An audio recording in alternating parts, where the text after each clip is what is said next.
One of the reasons of our problems financially is we don't have the right to have a commuter tax. And I think it really should be one of the goals of the council and the mayor to speak up about this and put the pressure on the national government to not have this absurdity in place where they're restricting us. It's like they have their foot on our throat.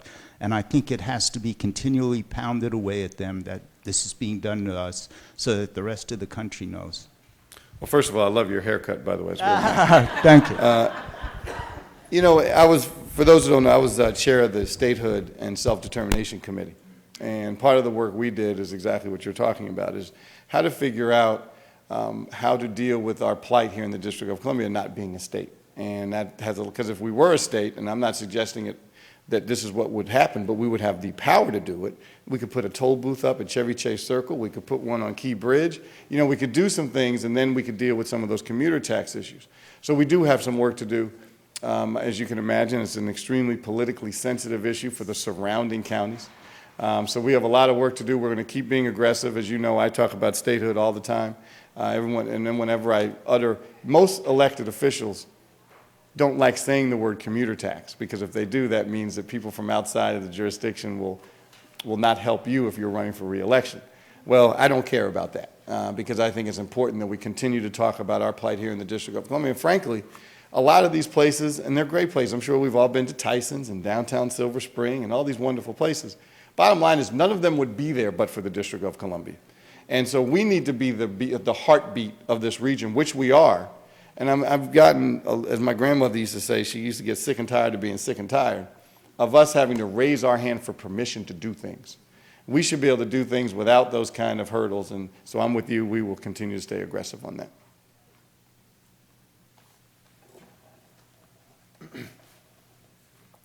Now, I have twin sons that are 17, and they have pretty good penmanship sometimes, so I will do the best I can in reading these cards.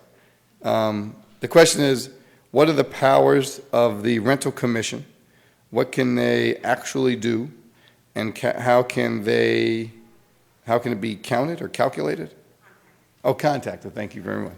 Well, first, let me give you my number at my office for some of this stuff. 724-8, Drew, what's the office committee number? 8198. 724-8198. So if you have any questions about the Rental Housing Commission or anything, call our office and we'll try to point you in the right direction.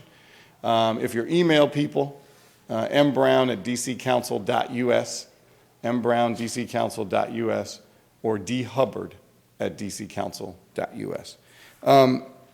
The powers of the Rental Commission are several, and I can certainly, whoever asked the question, your name isn't on here, we can get you the full law on what they're, but basically, their job is when folks have complaints or issues or concerns that they basically file something with the Rental Housing Commission.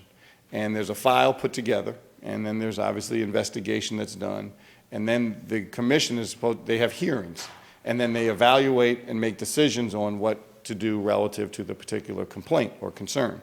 And so when you don't have a housing commission, that means the pile continues to grow, because every time a complaint comes in, it gets put on top of the pile and it continues to grow and grow, and that's when you have the backlog. That's why we were frustrated with the lack of getting folks for the Rental Housing Commission. So the power they have is to resolve these particular concerns or matters for tenants.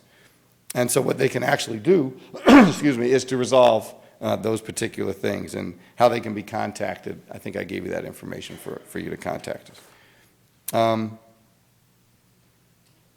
have a Section 8. I'm living in a home, but the owner is losing their house. You have 4 children with nowhere to go, and you gave your name, and I won't say your name. Well, one of the things we can do is definitely call our office. We have a terrible problem here in the District of Columbia. We have 28,000 people on the list for public housing here in the District of Columbia, 28,000. So, oh, now it's up to 30,000, sorry.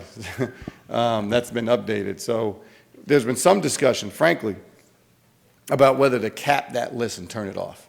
Because frankly, if you're number 30,000, you're not getting public housing. But other folks think that it's good as a mindset and makes you feel better that you're on the list, and maybe one day it'll happen. I think the larger issue is whether than, keeping these lists, is making sure we have more housing units available for folks that need them. That should be the focus. And so one of the things, ma'am, if you'd like to pull me aside or Drew after or call us, we can try to put you in contact with some resources that are here in the District of Columbia to help you, because you are not the only person that's going through that. Sorry to hear about your plight, but we can try to be as helpful as we can. Now, as many of you do know, we do have some, thank you, a huge shelter at DC General. And for those who have been there, it's tough living. Some folks, if you're lucky, you can get a bed. Otherwise, you're lucky if you can get a blanket and a corner on the floor. So we have a lot of work to do. And then sometimes you can't do it in the wintertime. In the summer, if you're a family, and the thing about homelessness too, the face is changing on homelessness. It's not, we got folks that go to work every day that are homeless. We have kids that are going to school every day that are homeless. And so we have a huge crisis here, and clearly because of the economy, it's not helping matters. So when you're coming up to sometimes the DC General and you're told, sorry, there isn't enough space for you, you have to go sleep in your car or in a bus depot, we're the nation's capital, and that's what it's coming down to. So we have to, yes, be more compassionate, but we also have to just try to figure out how to fix this problem, because you can't have 30,000 people on a list, and 25,000 of those 30,000 will never get a unit in their lifetime. And so we have a lot of work to do. This is a long one, so bear with me. This person, I guess, is a Ward 6 resident, and you were told that if you await, that your house, you're near National Stadium, and you were told that you await your housing will be remodeled or upgraded, and you were moving in. There hasn't been any remodeling or upgrading. And at the risk of reading this, and I see it's pretty specific, we'll talk to you too about your particular issue and see who the landlord is and see if we can be helpful to you. So again, just grab my coat or Drew, or if you don't want to do it in public, just call us tomorrow or Monday and we'll try to help you with your problem. But that too is going on, and what happens is with the economy, the landlords, they're running out of financing too. So they've made commitments to the residents, but they can't deliver on them because their financing may have dried up or whatever the reason. So not to give an excuse, just telling you kind of what's been going on here in the marketplace. But we will definitely help you. So again, either call Drew or me on Monday, or feel free to get us before we leave. And this is his last question. DC has made progress through the Permanent Supportive Housing Program to provide rental subsidies and vouchers to help people who are homeless. What specific programs will be available in 2011? Well, that's when I talked a little bit about our challenges economically and how we're going to have to cut. We're going to do the best we can. What's happening too, as part of the problem, is we have a lot of, if you don't live near Richmond or Baltimore, you tend to use the resources of the District of Columbia. So if you're in the surrounding jurisdictions. And it's hard to turn people away, but we have a lot of people coming in our city that are using resources that district residents should be using. And so we're trying to figure out a way to how to monitor it. Well, we know how to monitor it, but a more way of being more compassionate, of saying to somebody that may come in from Maryland or Virginia, sorry, we can't help you. We have DC residents first. You have to stand in line, as opposed to some family that's coming in from Maryland or Virginia and has 3 or 4 children with them, or a woman that needs a shelter. And then, so it's difficult, and that's the tough balance, is that a lot of folks use the resources here in the District of Columbia, because we have some of the best resources in America related to these particular issues. And I'm not suggesting for a second that someone says, well, I'm going to go to DC because they have the best resources. They come to DC because of the proximity. That's why I say if you don't live near Richmond or Baltimore, they use DC. So we have to figure out how to be compassionate, and at the same time, how to make sure that the folks that need the resources are DC for. I want to start for us, whether it's in economic development issues, housing issues, that we start workforce issues, because don't take my word for it. Go to any construction site anywhere in this city and check out the license tags of the folks working on these projects. So at some point, we have to start looking at DC first, our DC residents first. And I understand we're a region, I get all that, but I don't see a lot of our residents working on projects in Maryland and Virginia.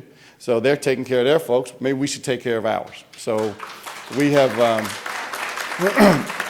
that's another reason why I think Tuesday was a good day, because I'm seriously, it is very frustrating to watch as we have 35% unemployment on the eastern side of the city, 12% everywhere else.